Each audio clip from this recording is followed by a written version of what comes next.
Olá! Chegou a Revolução Industrial. Veja que a cada aula que passa, a gente vai se aproximando cada vez mais do nosso dia a dia, essas aulas vão se tornando cada vez mais reconhecíveis, né? Cada vez a gente vai enxergando as características da nossa sociedade cada vez mais presentes. Revolução Industrial. Você já sabe o que é isso. Já antecipei, tu já deduziu tudo, tá? Isso aqui vai ser a concretização do nosso iluminismo no aspecto econômico. Quem é o nome mais fundamental para a nossa Revolução Industrial? Fala aí. Tá na ponta da sua língua? Quem é? Isso, esse cara aí, esse cara. Tá? Todo mundo falou certo, eu tenho certeza, né?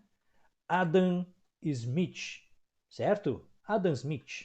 Ou traduzindo para o português, o Adão Ferreira, né? Enfim, tá? Adam Smith. Ele vai ser o cara que propôs que, ó, isso aqui não é legal. O que é isso? Um artesão medieval. Isso aqui é o artesanato medieval.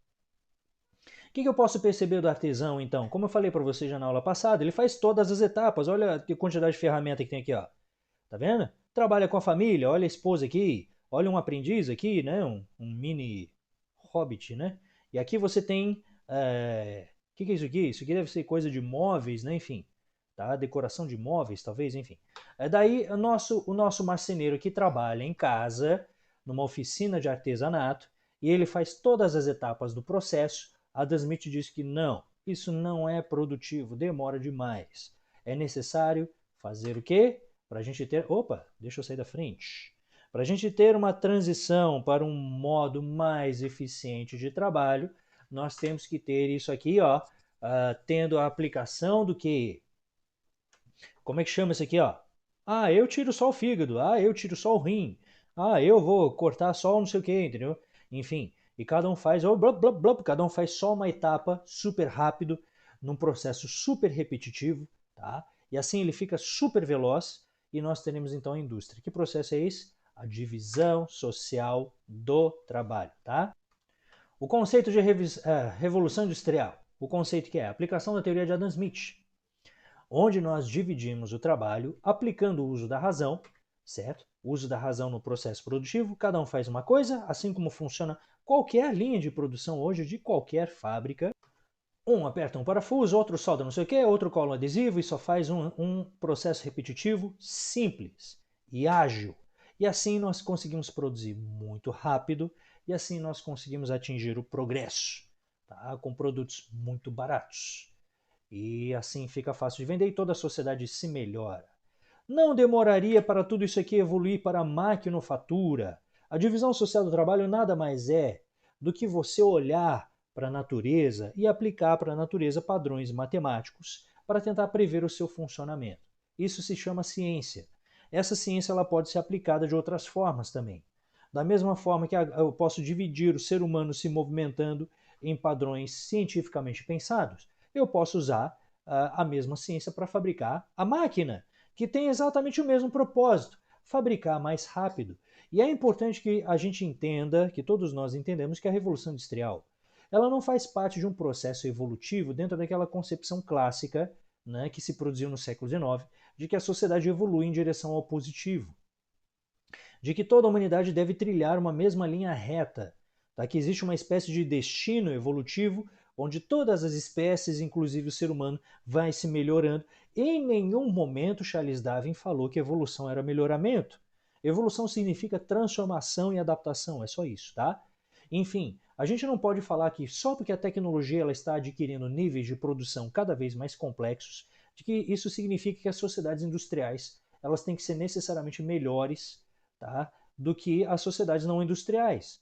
Não se esqueça que foi a sociedade industrial que gerou o aquecimento global, é a sociedade industrial que gerou toda a poluição do mundo, é a sociedade industrial que vai destruir o planeta. Tá? Então, a gente não pode jamais criar esse tipo de associação, tá, de que a evolução da Revolução Industrial é um melhoramento. Não é. Ele é só um melhoramento em relação a essa escolha de eu usar a ciência para complexificar as relações de produção.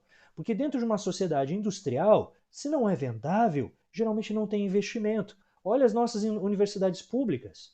As universidades públicas que precisam procurar soluções para problemas concretos, como por exemplo achar uma vacina para essa história chamada de Covid, entendeu? Qual é o nível de investimento que se recebe de um Estado neoliberal, entendeu? Justamente porque se olha para essas coisas como coisas que não geram lucro, tá? Somente aquilo que você pode fabricar que gera um lucro imediato que deve gerar um investimento. Então, a nossa revolução industrial ela tem que estar puramente linkada a uma revolução tecnológica associada ao interesse comercial, que é quem está tocando isso aqui, a nossa classe burguesa, por isso que nós falamos que é uma revolução feita pela burguesia. A burguesia, a mesma burguesia que vai derrubar os reis agora na Revolução Francesa, a mesma burguesia que partiu para a independência das colônias, a mesma burguesia que está usando a ciência para aumentar a produção. Ok? Veja que a ciência ela pode ir em qualquer direção, ela poderia ir em qualquer direção.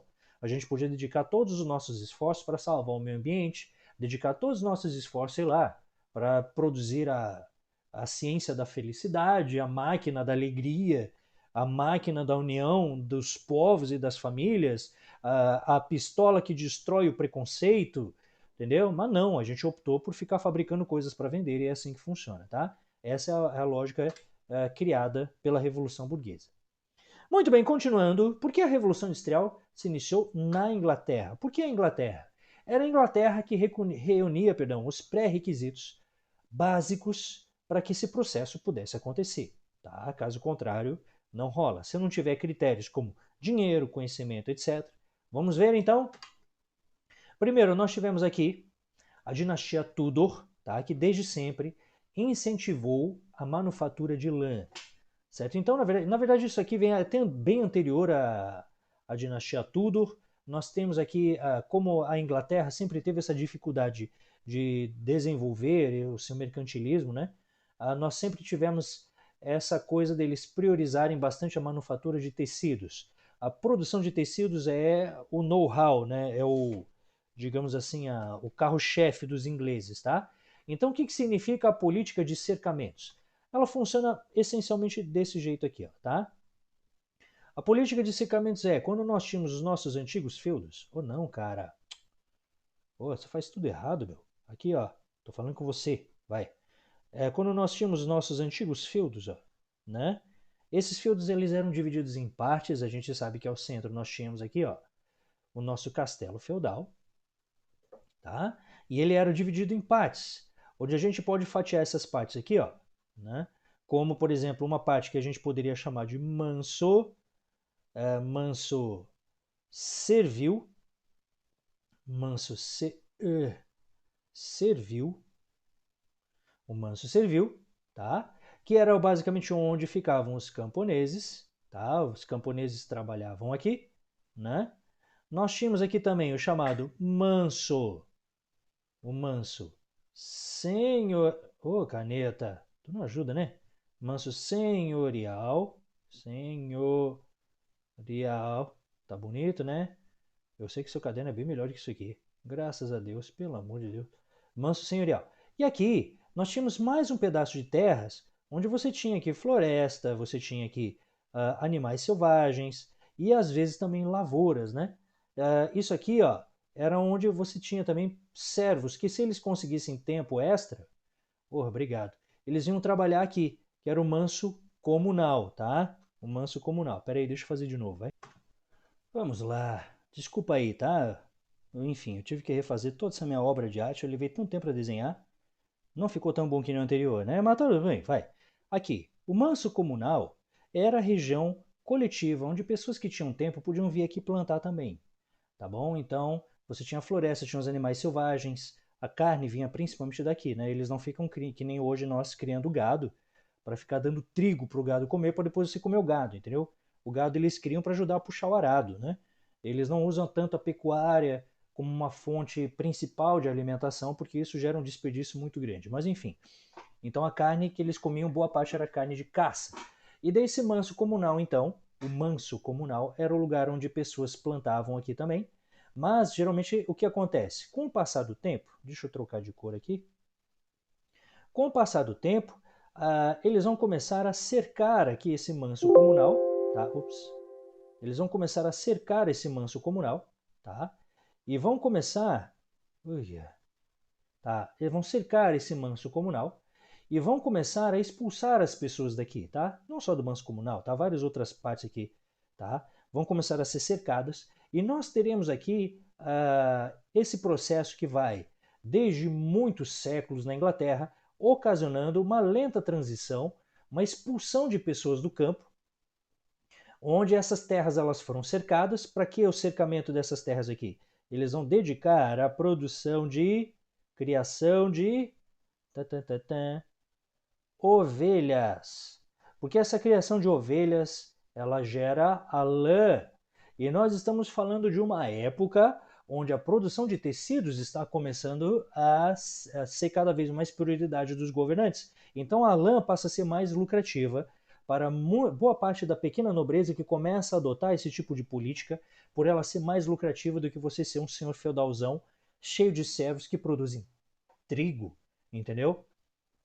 Essa lã ela vai ser destinada à grande cidade, onde nós temos o surgimento, então, de manufaturas nos centros urbanos, nos antigos burgos, que aos pouquinhos vão se tornando em grandes centros urbanos, e aqui, com o processo, então, de entrada da Revolução Industrial, nós temos, então, essas grandes fábricas que começam a produzir tecido e começam a ter essa demanda cada vez maior por lã, que vai ser a principal matéria-prima dessas fábricas aqui. E o que nós vamos ter de surpresa também? Trabalhadores. Esses trabalhadores que estão sendo expulsos do campo, sejam eles camponeses, lavradores, sejam eles artesãos, e começam a perder os seus trabalhos no campo por causa da política de cercamentos, começam a entrar na condição de operários.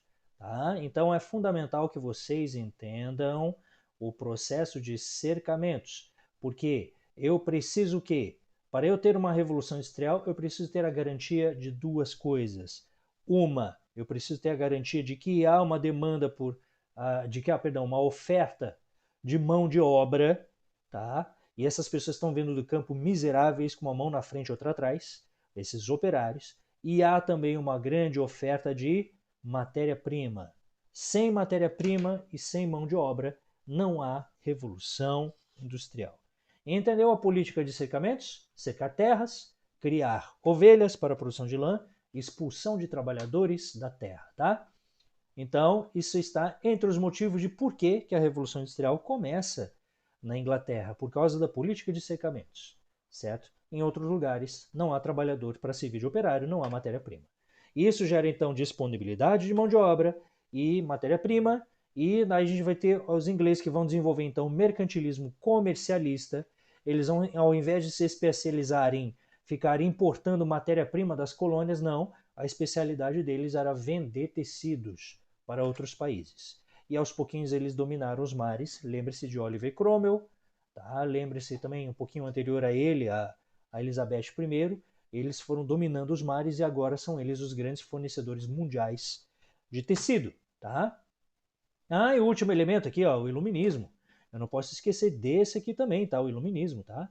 Certo? O iluminismo aqui, ó, ele é que vai dar a base teórica, né? Sem iluminismo, eu não tenho ciência, né, nem o uso da razão para poder fazer prosperar a maquinofatura. Eu vou fazer a divisão social do trabalho como?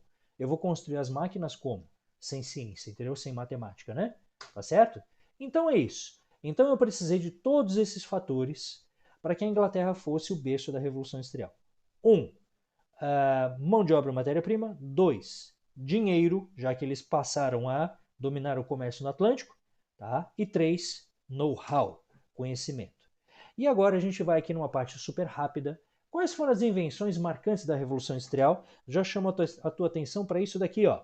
Isso aqui é a Spinning Jenny, foi apelidada de Spinning Jenny, tá? A Spinning Jenny, muita gente, é um tear mecânico, a máquina de fazer tecido. Não, não, não, não. Isso aqui é uma máquina de fazer fios, é uma máquina de fiar, é uma máquina que faz a fiação, tá? A fiação antes era feita nas rocas, que era trabalho do artesão, onde ele pega a lã ou pega o algodão, pega aqueles tufos e vai enrolando até transformar num fio, que no microscópio nada mais é o fio do que uma trança gigante, né? O fio ele nada mais é do que uma trança gigante, um dreadlock gigante. São fibras e essas fibras elas estão enroscadas uma na outra, né? E é basicamente isso que o fiador faz. Ele pega aqueles cabelinhos bem fininhos do pelo da ovelha ou do algodão E ele usa uma máquina chamada de roca, onde o artesão ele vai enroscando um fio no outro, tá? E ele pode inclusive decidir qual que vai ser a grossura desse fio, né? Ele vai enroscando no outro para conseguir assim produzir o fio. E é esse fio aí que depois ele vai para a costura. Olha aqui uma foto aqui de microscópio de uma agulha com o fio passando aqui, tá? E depois, quando esse fio está pronto, aí sim esse fio que ele vai para a trama, tá? Onde você passa esse fio, ó, tá vendo? Para baixo, para cima, para baixo, para cima, tá? Para baixo, para cima, para baixo, para cima, onde você faz essa trama, né? Desses fios aqui em 90 graus para fazer aquilo que nós chamamos de tecido, tá? Certo? Então é isso. Então, só para vocês entenderem como é que funciona só didaticamente a máquina do processo de fiar, volta aqui, cadê minha spinning jenny? Tá, isso aqui, ó. A spinning jenny é uma máquina de fiar, só que com a diferença de que você já pegou a ideia, tá? A ideia é o quê? Fazer muitos fios ao mesmo tempo. Como? Girando uma manivela. Significa a simplificação do processo de trabalho que gera o aumento da velocidade de produção. Foco, o aumento da velocidade de produção. Até uma criança girando essa manivela, ela consegue fazer 15 fios de uma vez. O nosso inventor, o Hargreaves, tá? Ele vai fazer uma outra máquina que chegou a fazer, se eu não me engano, eram 40 fios de uma vez. Esse fio ele não é melhor, ele não é mais bonito, ele é fabricado mais rápido. Esse é o ponto. Tá? Então a gente já pode deduzir o que é que foi que aconteceu com o valor do tecido na cidade onde esse homem criou essa invenção. O valor do tecido ficou mais caro ou mais barato? Como o fio está sendo produzido muito mais rápido, o fio está mais barato. Por isso o fio mais barato gera um tecido mais barato, o tecido também está mais barato. Então o que foi que aconteceu? Aconteceu justamente o que se esperava, ao contrário. A casa do inventor foi invadida, quebraram essa máquina, ameaçaram ele de morte, tacaram fogo na casa dele. O que foi que aconteceu? Hargreaves conseguiu fazer com que todos os artesãos que mexiam com produção de fios e tecidos na cidade onde ele trabalhava perdessem o emprego, porque o tecido ficou tão barato que se tornou insustentável manter a classe dos artesãos. Ou seja, assim como nós estamos vendo a era da informática, né? Uber, iFood, estão efetivamente forçando, né? Uma mudança de perspectiva na maneira como o mercado de trabalho se organiza. Aqui nós tivemos aqui também uma grande invenção que vai dar no meio da classe artesanal que mexe com tecidos. Opa, aqui não me interessa mais. E que, obviamente, essa ideia vai ser tocada adiante. As pessoas aplicando a ciência para produzir mais rápido. Olha aqui, ó, uma spinning jenny movida a roda d'água, para eu poder dispensar aquele operário que fica girando a manivela, né? Coisa linda. E depois veio a máquina a vapor, James Watts. Olha a máquina a vapor, o que ela faz, né? Quando se ferve a água, movimenta-se esse pistão movimenta esse virabrequim, que move essa biela aqui, e isso faz com que essa roda fique sempre girando na mesma direção. Ou seja, o propósito da máquina a vapor de James Watt, a grande genialidade dele não estava na ideia de saber que a água fervendo e a água convertendo-se a gás, ela aumenta de volume e eu consigo empurrar um pistão com isso. Os gregos já sabiam disso, tá? Nós já tivemos a máquina, a invenção da máquina a vapor lá no período clássico dos gregos já. Só que o que acontece? Ele conseguiu aproveitar isso aqui, a genialidade está aqui, ó. Esse elemento chama virabrequim, que ele conseguiu fazer um mecanismo onde a roda sempre gira na mesma direção. Ou seja, a máquina a vapor é uma máquina onde você ferve água, significa que ela não é a energia dela não é o vapor, a energia dela é o carvão, tá? Onde eu preciso ferver a água para gerar essa conversão da água em vapor para conseguir movimentar o pistão, e essa movimentação empurra essa roda, que fica sempre girando na mesma direção. E a ideia é que se essa máquina ela for muito forte, ferver muita água, tiver muito carvão, essa roda vai ser muito forte. Mas qual é a ideia de... Por que há de tão genial em James Watts de criar uma máquina que gira uma roda? Tá? É uma máquina de girar uma roda. Enfim, esse cara ficou tão famoso que nós usamos ele para medir a eletricidade, né? Certo? Tá na lâmpada, tá em tudo que é lugar. Enfim, certo? Porque na verdade a intenção dele não era, obviamente, criar um brinquedo de ficar girando uma roda. A intenção dele era montar isso aqui nas máquinas, como a spinning jenny, e não depender mais da força motriz humana para conseguir fabricar as coisas. E essa máquina a vapor de James Watt foi usada para vários fins, tá? E daí a gente pode ver aqui, ó, isso aqui tem duas invenções que eu quero que vocês vejam. De um lado eu tenho a própria máquina a vapor Eu tenho uma máquina a vapor que está conectado em todas essas roldanas aqui, que estão todas elas conectadas por essas polias, e nessas outras máquinas aqui. Eles descobriram que se fizesse um big maquinão a vapor, eles teriam muita força que poderia então movimentar muitas e muitas máquinas ao mesmo tempo. E eu preciso então de gente ali extraindo carvão e jogando carvão dentro da fornalha e alimentando com água para fazer isso aqui funcionar. Mas que de qualquer forma, é muito mais produtivo, muito mais forte do que manter centenas de trabalhadores girando manivela com o braço. E daí o que acontece? Aqui é a próxima invenção de Edmund Cartwright, o tear mecânico, tá? Aqui é a máquina que faz a trama automaticamente, né? De pegar o fio e fazer a trama automaticamente. Isso não depende mais do tecelão, agora não é mais artesanal, agora também está sendo feito por uma máquina, tá? Muito bem. Então, todas essas invenções, vamos continuar adiante. Aqui eu tenho uma chargezinha que comemora essas grandes invenções. Isso aqui se viu só para ilustrar, ó, que legal, né? Pense que assim, ó, dessas grandes invenções que vieram da Revolução Industrial, boa parte delas vieram da máquina de James Watt, né? Desde a gráfica aqui, ó, isso aqui é impressão de jornal, né? Certo? Uma roda girando, a locomotiva, o barco a vapor, tudo a vapor, até inclusive a geração de energia elétrica a vapor também, certo? As termoelétricas, né? Tá? Tudo isso usa essencialmente esse mecanismo, tá?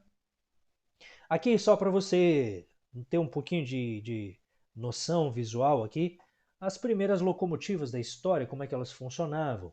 Olha só que interessante, né? Não era um troço muito seguro, mas obviamente que os caras transferiram a ideia de uma carruagem de cavalos, né? Botaram em cima de trilhos e a máquina a vapor, eles transferiram a ideia de uma grande caldeira. Ela é uma grande caldeira, né? Vocês podem acreditar que no início era muito perigoso, tá? Essas experiências, muitas delas vieram de tentativas e erros ali com falhas de medição, falhas de projeto. De vez em quando essas locomotivas explodiam e cozinhavam todo mundo em volta. Da mesma maneira que eu não acho muito seguro andar nesse trem aqui também, tá? Desse jeito aqui. Já pensou, né? Esse troço descarrilhando aqui não sobra muita coisa, né? Tá, mas enfim, como toda a ciência, né? Ela é uma coisa que vai evoluir aos pouquinhos. A história da engenharia, aqui os barcos a vapor, né, esse nosso motor a vapor que vai movimentar essas pás, e que depois dessas pás aqui laterais, que não eram muito eficientes, porque à medida que o mar ia balançando, né, essas pás, o barco, às vezes, quando ele ficava, né, inclinando, as pás ficavam girando em falso, fora d'água, tá, por causa da inclinação, então dessa forma você tem desperdício energético, até que um belo dia alguém teve a ideia de botar uma hélice embaixo da água, para você ter 100% de aproveitamento da força de tração ali, né, como por exemplo nisso aqui, ó, né, o Titanic. Quem que não assistiu esse filme maravilhoso, né? Que a gente tem essa cena linda da Rose e do Jack. Ah, estou voando, Jack, estou voando. Todo mundo chorou, até eu chorei nessa cena. Mas enfim, aqui nós temos o Titanic, que é uma big máquina a vapor. Nós temos 3 motores gigantes a vapor aqui. E isso aqui para fazer viagens transatlânticas. Imagina o quanto de carvão isso não consome, quantas árvores isso não devora, quantas minas de carvão isso não devora. Meu Deus do céu, tá? A história do meio ambiente aqui vai passar por maus bocados a partir de agora. E eram 3 motores. Tem 4 chaminés, a quarta chaminé era só para manter a simetria do navio. Ela não funcionava, né? Mas esses 3 motores colossais, tá aqui cada um dos pistões que movimenta o Titanic, isso aqui é um dos pistões que movimenta o Titanic, e daí dá para a gente ter uma noção do quanto de energia que esse troço não devora, tá? E justamente a maneira, aqui ó, o operáriozinho aqui em tamanho real, né, para vocês verem o comparativo, e justamente dessa forma, o quanto os europeus estão vendo o progresso tecnológico, o quanto eles estão otimistas em relação ao futuro, e o quanto essa ciência está funcionando, e todo mundo agora quer aplicar a fórmula de Adam Smith, usar a ciência, usar a ciência, usar a ciência, aumentar a produção, e principalmente uma época onde ainda se tinha a sensação de que esse aumento econômico, esse aumento industrial, não tinha limites, né? Certo? Hoje nós conhecemos o limite, ele é ambiental, e a humanidade, como você sabe, às vezes leva um tempinho para aprender. A gente está insistindo ainda. Estamos preparando uma bomba relógio que vai estourar em breve, né? Que vai ser justamente o limite ambiental. E sempre o universo dá um jeito de ensinar a gente. Toda vez que a gente insiste numa estupidez, quanto mais tempo a gente insiste, o universo é como um elástico, né? Quanto mais tempo a gente insiste no erro, maior vai ser a paulada, tá? A açoitada quando o elástico estourar, tá? O universo ele é invencível, ele é implacável, certo? E vingativo, né? Quando a gente fica insistindo no erro, quanto maior o voo estúpido, maior o tombo, né? Por último, a questão do trabalhador. O que foi que aconteceu aqui? Ó? Quando a gente olha essa imagem aqui, a gente já pode perceber que o nosso trabalhador aqui, ele está usufruindo do progresso da Revolução Industrial. Disseram que daí, se o mundo for liberal e essas corporações enriquecerem e o Estado não controlar a economia, que é algo basicamente que está havendo aqui, a gente vai ter frutos da Revolução Industrial que vai ser colhida por todos. Olha que nossas trabalhadoras colhendo os frutos aí, né? Usando uma roupa completamente inapropriada para estar numa fábrica, tá? De vez em quando, óbvio que acidentes aconteciam o tempo todo, tá? Você, né, nessa época, mulheres não podiam usar calça ainda, isso era moralmente proibido, mas então elas entravam de saia longa numa fábrica, onde de vez em quando elas eram devoradas pelas correias da máquina, tá? Puxa por ali, arrasta para dentro, já mutila, já arranca a perna junto. E percebam que elas trabalham agora com, né, tem um capataz ali, tem um tiozão ali que está bem brabo ali atrás. Certo? Esses aqui, ó, só para vocês terem uma noção, esses gominhos aqui são rolos de fios, para vocês entenderem por que a classe dos artesãos fiandeiros desapareceu. Desde a spinning jenny, os caras começaram a criar coisas para funcionar cada vez mais rápido, e agora o ofício de um artesão produtor de fios ele é praticamente inviável. Né? Isso não tem mais como um artesão se sustentar querendo vender fios feito à mão. Né? E são mulheres que estão aqui trabalhando, porque vocês devem imaginar que nessa época, século XIX, né, as mulheres elas não têm cidadania, elas tinham moralmente elas tinham a função de serem chefes do lar, tá, onde dentro de casa elas educam filhos, fazem comida, limpam o chão, mas se elas vieram parar numa fábrica, significa que seus respectivos maridos, que são os operários e também estão na fábrica, ganham muito mal. E daí o sustento do salário do marido não é suficiente. E essas mulheres vieram parar aqui, tá? O que essas mulheres estão pensando sobre a meritocracia? De que todo mundo tem direito a livre empreendimento, que o trabalho enobrece o homem, né? Enfim, tá ganhando esses salários medíocres. Mas enfim, o que aconteceu foi que se o homem está aqui e a esposa está aqui, fica mais uma pergunta em aberto. Onde estão, onde está ou onde estão, falei as duas palavras misturadas. Onde estão as crianças? Onde estão os filhos da classe operária? Vieram parar na fábrica. Olha só a questão do trabalhador.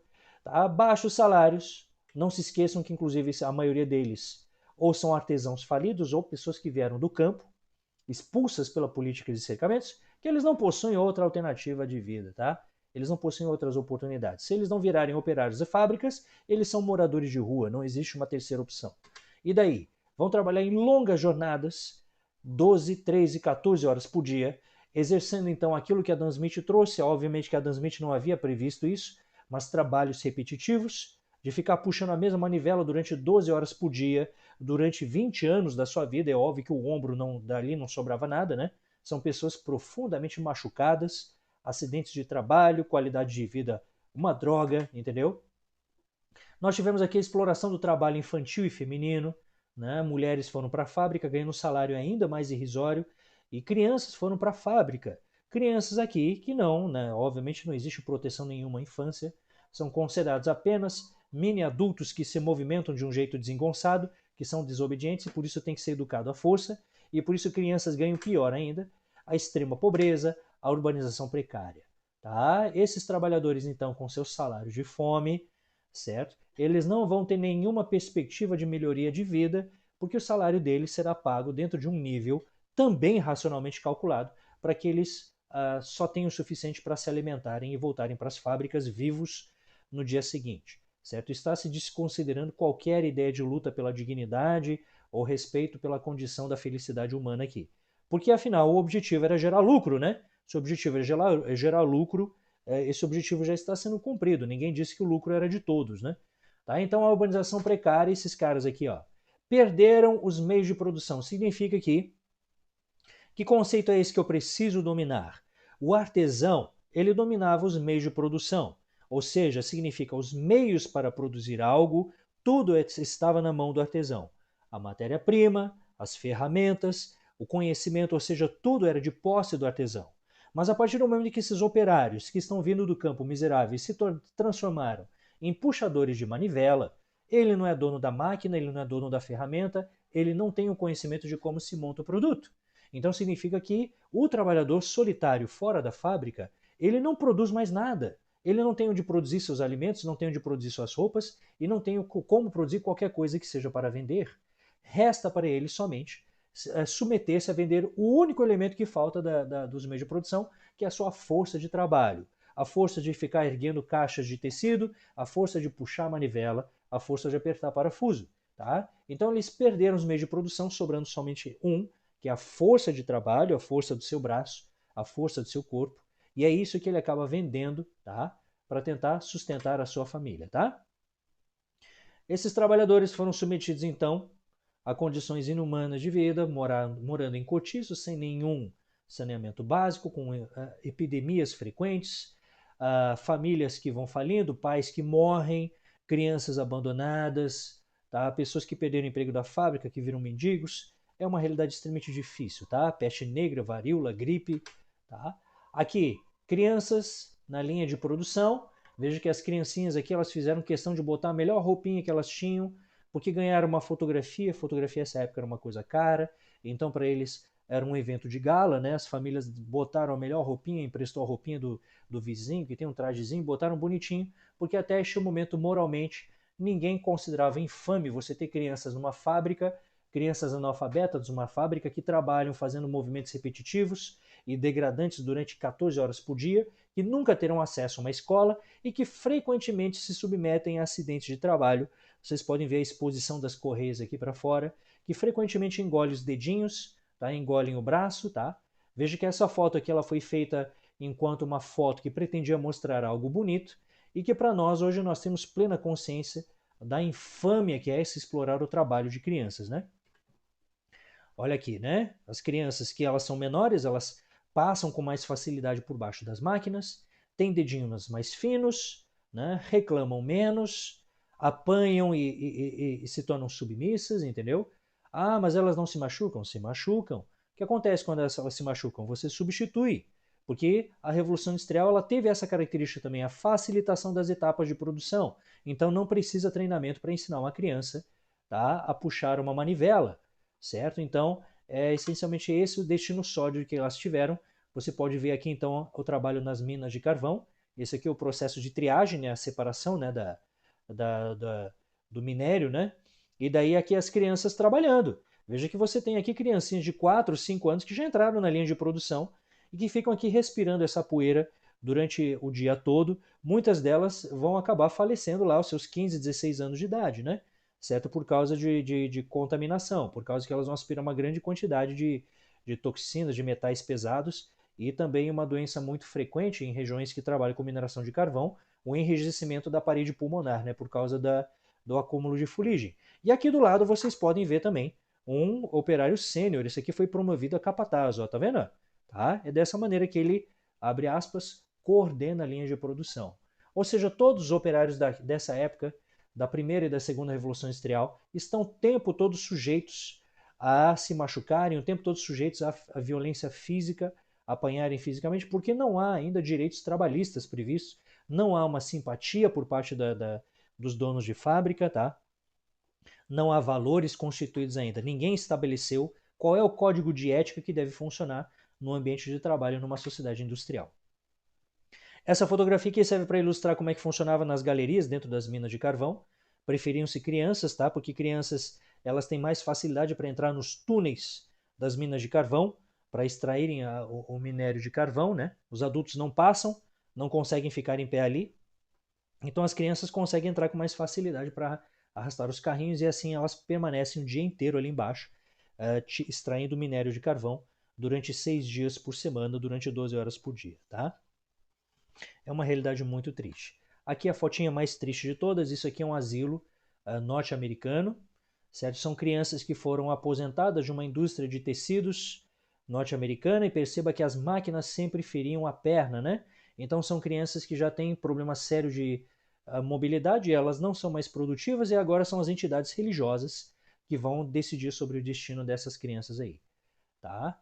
Então, mas por que não se cria mecanismos para tornar a máquina mais segura? Porque não existe interesse e não existe ainda formação de valores que diz que operários também têm alma, né? Não existe ainda um sentimento de empatia, ou se existe, ele ainda não está organizado no movimento civil ainda, né? E que vai acontecer. Essas péssimas condições de trabalho causaram reações. Como a gente vai ver mais adiante, Temos um módulo que se aproxima, está lá para frente ainda, mas que a gente vai perceber como que esses trabalhadores reagiram em relação à opressão que eles sofriam nas fábricas, tá? Ok? Entenderam a Revolução Industrial então?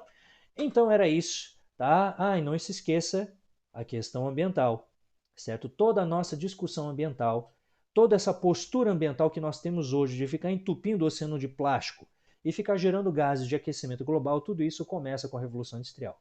Quando cria-se a concepção de que o crescimento econômico não tem limites, certo? Que eu posso usar a ciência e depois eu posso usar o poder, tá, para conseguir atingir o crescimento econômico infinito. Não existe crescimento infinito na natureza, né? Certo? Isso viola as leis do universo. Então, não podemos estar num meio finito, que é o planeta Terra, né? E achar que a gente pode criar uma devastação infinita. Ali significa isso é um elástico que a gente está esticando e que, óbvio, como eu falei, vai estourar na nossa cara dentro em breve. Né? A não ser que vocês, nova geração, consigam corrigir os erros do passado, mas que por enquanto a coisa só se complica, né? Gente, muito obrigado. Deixei aqui alguns exercícios para você que você pode resolver nas animações. Tem mais exercícios para você também na sua lista de exercícios do aplicativo Estudos. Tem mais exercícios para você da apostila. Ah, da sua apostila. Escolhe ali, se você quiser, pode escolher ali aleatoriamente 5 exercícios. Resolve lá, tá? E daí, assim, pode fazer isso. Ah, hoje eu vou começar pelos pares, pelos ímpares, ou vou fazer pela sugestão da própria apostila, vou direto na série difícil, tá? Enfim, isso fica a seu critério, tá? E daí a gente se fala na nossa próxima aula. Muito obrigado. Tchauzinho.